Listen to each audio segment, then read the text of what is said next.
रखरखत्या उन्हामध्ये पोटाला आणि मनाला गारवा देणारा दही भात आज आपण अगदी झटपट फक्त 2 मिनिटांमध्ये कसा बनवायचा ते बघतोय। चवीला अप्रतिम लागतो आणि दुपारच्या जेवणासाठी अप्रतिम पर्याय आहे। तर त्यासाठी इथे बघा मी एक मोठी वाटी शिजवलेला भात घेतलेला आहे। कुठलाही भात तुम्ही घेऊ शकता, फक्त भात आपल्याला मऊसूद असा शिजवून घ्यायचा आहे। फोडणीसाठी जिरं, मोहरी घेतलेली आहे।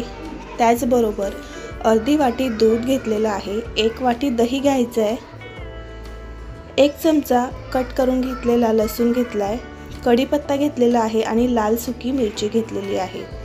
तर सगळ्यात आधी आपण भातामध्ये दूध घालून घेऊया, त्यानंतर दही घालून याला व्यवस्थित असं एकजीव करून घ्यायचं।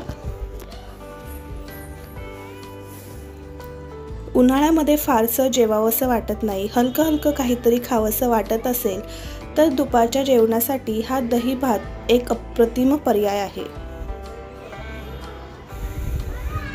चवीला अप्रतिम लागतो आणि फक्त 2 मिनिटांमध्ये हा भात तयार होतो।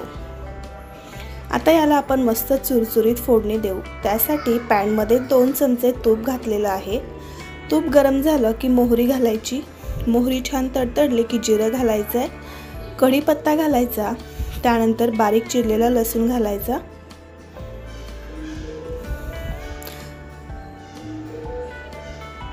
लसूण चांगला ब्राऊन होईपर्यंत परतून घ्यायचा। त्यानंतर यामध्ये लाल सुकी मिरची घालायची आहे।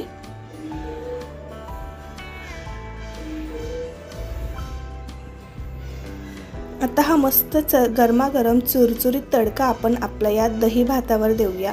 हा खमंग तडका दिल्यामुळे दही भाताची टेस्ट आहे ती अप्रतिम लागते। अगदी मस्त खमंग असा आपला हा दही भात तयार झालेला आहे।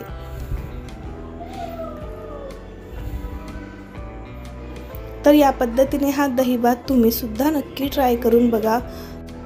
यासोबत तोंडी लावायला तुम्ही ठेचा घेऊ शकता, लाल मिरचीची चटणी घेऊ शकता किंवा मग काहीही नाही घेतलं तरी देखील चालेल। अगदी अप्रतिम असा हा आपला दही भात तयार होतो, मस्त खमंग लागतो आणि करायला सुद्धा अतिशय झटपट असा तयार होतो। तर रेसिपी कशी वाटली कमेंट करून नक्की सांगा। धन्यवाद।